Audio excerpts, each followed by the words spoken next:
How warehouses can reduce your costs. 1. Bulk buying.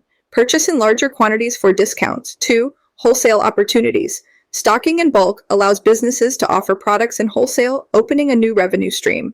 3. In-house production. Warehouses can be adapted for in-house production, reducing dependency on external suppliers and cutting costs. 4. Replenishment center.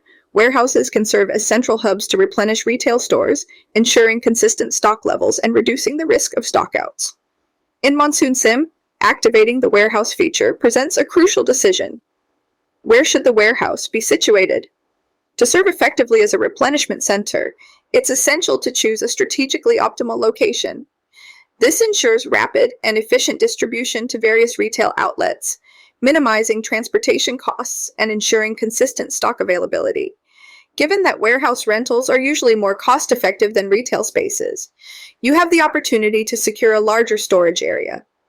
This additional space facilitates bulk purchasing, allowing you to benefit from volume discounts and further reduce costs. Moreover, you can transfer stock from your warehouse to retail outlets, choosing the desired transportation method. Note that the faster you ship, the more it will cost you. Remember to allocate the stock you intend to transfer and, importantly, approve your move order to finalize the process.